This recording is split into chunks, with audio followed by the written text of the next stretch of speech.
혹시 요즘 넷플릭스에서 난리가 났다는 드라마 소식 들으셨나요? 너무 유치하다. 출연료 값도 못한다는 역대급 혹평이 쏟아지는데도 오히려 국내 1위를 굳건히 지키고 심지어 네이버 커뮤니티까지 들썩이게 만든 이 드라마. 과연 무슨 사연이 있는 걸까요? 오늘 행복천사와 함께 그 충격적인 비밀을 파헤쳐 보겠습니다. 여러분, 지금부터 제가 들려드릴 이야기는 단순한 드라마 리뷰가 아닙니다. 바로 대한민국의 콘텐츠 산업, 나아가 우리 사회의 소비 트렌드를 뒤흔드는 거대한 흐름에 대한 이야기입니다. 이 드라마 다 이루어질지니는 공개 전부터 엄청난 기대를 모았습니다. 주연 배우 회당 출연료만 무려 3억 원, 회당 제작비는 20억 원 수준. 상상이나 가십니까? 이 정도면 영화 한 편을 만드는 수준의 어마어마한 금액입니다. 올해 하반기 넷플릭스 최대 기대작이라는 수식어가 전혀 아깝지 않은 대작이었죠. 하지만 막상 뚜껑을 열어보니 반응은 예상 밖이었습니다. 쏟아지는 혹평, 너무 유치하다, 과도한 개그 코드, 기대했는데 실망스럽다는 시청자들의 차가운 반응이 이어졌습니다. 아니, 이렇게 돈을 쏟아붓고 김은숙 작가라는 이름값까지 있는데 왜 이런 평가를 받게 되었을까요? 여러분도 아마 의아하실 겁니다. 그런데 더 놀라운 사실은 이런 냉담한 평가에도 불구하고 다 이루어질지니는 국내 넷플릭스 1위를 단 한 번도 놓치지 않고 있다는 점입니다.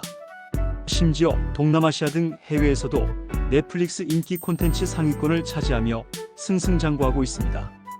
공개 직후 하루 만에 OTT 순위 집계 사이트 플릭스페트롤의 데일리 글로벌 차트에 5위로 진입했고 이후 3위까지 순위를 올렸습니다.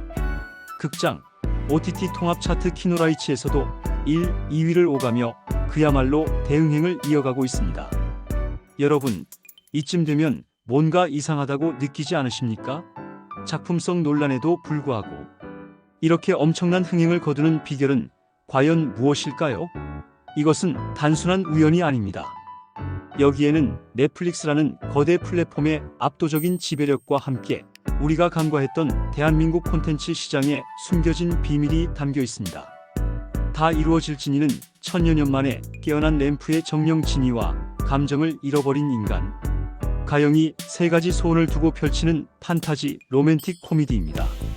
넷플릭스는 추석 연휴를 노려 지난 3일 13부작을 한꺼번에 공개하는 과감한 전략을 택했습니다. 이 전략이 바로 주요했던 것일까요? 하지만 시청자 평가는 여전히 엇갈립니다. 킬링타임으로 제격, 가볍게 보기 좋은 드라마라는 긍정적인 평가도 있지만 앞서 말씀드린 혹평들이 결코 무시할 수 없는 수준입니다. 심지어 태양의 후예, 미스터 션샤인, 도깨비, 더 글로리 등 수많은 히트작을 탄생시킨 김은숙 작가의 로맨스 복귀작임에도 불구하고 작품성에서 박한 점수를 받고 있다는 것은 시사하는 바가 큽니다. 여러분, 여기서 중요한 것은 바로 화제성과 작품성은 별개라는 점입니다. 다 이루어질지니는 작품성에 대한 논란에도 불구하고 엄청난 화제성을 만들어내는데 성공했습니다. 그리고 이 화제성을 불태운 주역 중 하나가 바로 네이버의 개방형 커뮤니티 서비스인 오픈톡입니다. 지난 12일 다 이루어질지니 오픈톡방의 누적 방문자 수가 무려 99만 명에 달했습니다. 사상 최대 방문자 수라는 기록까지 세웠습니다. 100만 명에 육박하는 사용자들이 오픈톡을 통해 드라마 감상, 후기나 배우들에 관한 이야기로 소통하고 있는 것입니다. 사람들이 끊임없이 이 드라마에 대해 이야기하고 서로의 의견을 나누는 것 자체가 거대한 바이럴 마케팅이 된 셈이죠. 자, 그럼 이제부터 본론입니다. 이처럼 논란 속에서도 흥행에 성공하는 배경에는 무엇이 있을까요? 첫째, 바로 넷플릭스의 압도적인 시장 지배력입니다. 넷플릭스는 국내 최초로 구독률 50%의 벽을 깼습니다.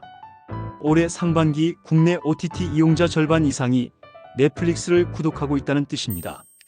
단일 플랫폼이 국내에서 구독률 50%를 넘긴 것은 넷플릭스가 처음입니다.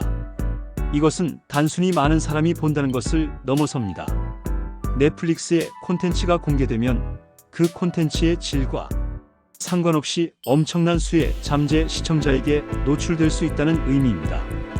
마치 거대한 백화점에 입점하는 것과 같습니다.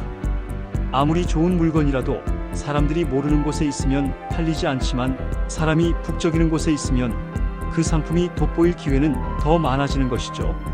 그리고 이 막강한 지배력을 바탕으로 넷플릭스는 어떤 전략을 펼치고 있을까요? 바로 이용료 인상입니다. 넷플릭스는 OTT 가운데 월 이용료가 가장 비쌉니다. 그런데도 많은 이용자는 다양한 볼거리를 이유로 넷플릭스를 선택하고 있습니다. 여러분, 이 지점에서 우리는 중요한 질문을 던져야 합니다. 과연 우리는 콘텐츠의 질을 보고 소비하는 것일까요? 아니면 플랫폼의 힘에 이끌려 소비하는 것일까요? 다 이루어질지니 사례는 후자의 영향력이 생각보다 훨씬 크다는 것을 보여줍니다. 이것은 비단 넷플릭스만의 이야기가 아닙니다. 현대 사회에서는 특정 플랫폼의 영향력이 너무나도 강력해져서 그 플랫폼 안에 있는 콘텐츠는 일정 수준 이상의 관심을 받을 수밖에 없습니다. 특히 우리나라는 유행에 민감하고 타인의 평가에 영향을 많이 받는 경향이 있습니다. 남들이 다 본다는데 나만 안 볼 수는 없지 라는 심리가 작동하는 것이죠. 또한 킬링타임용 콘텐츠의 수요가 점점 늘어나고 있다는 점도 주목해야 합니다. 복잡한 생각 없이 가볍게 즐길 수 있는 콘텐츠를 찾는 시청자들이 많아지고 있는 것입니다. 이런 관점에서 볼 때 다 이루어질지니에 유치하다는 평가는 오히려 시청자들에게 부담 없이 다가갈 수 있는 요소로 작용했을 수도 있습니다. 심각하지 않고 머리 아프지 않게 즐길 수 있다는 점이 오히려 장점이 된 것이죠. 그렇다면 앞으로의 콘텐츠 시장은 어떻게 될까요? 작품성보다는 화제성과 플랫폼의 힘, 그리고 가벼운 소비 경향이 더욱 강화될까요? 물론 작품성이 중요한 것은 변함없는 사실입니다. 하지만 다 이루어질지니 사례는 우리가 콘텐츠를 평가하고 소비하는 기준이 점차 변화하고 있음을 명확히 보여주고 있습니다. 여러분, 이 드라마 한 편을 통해 우리는 대한민국 콘텐츠 산업의 현주소와 미래를 엿볼 수 있습니다. 넷플릭스와 같은 글로벌 OTT의 영향력은 앞으로 더욱 커질 것이며 이는 국내 콘텐츠 제작 환경에도 막대한 영향을 미칠 것입니다.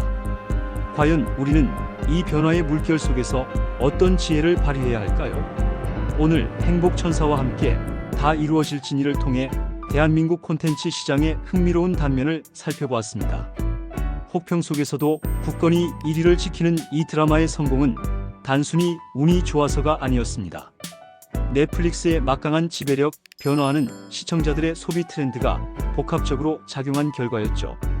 여러분, 앞으로도 행복천사는 여러분의 삶에 도움이 되는 흥미롭고 유익한 정보들로 찾아뵙겠습니다. 오늘 영상이 재미있고 유익하셨다면 구독과 좋아요, 그리고 알림 설정 꼭 부탁드립니다.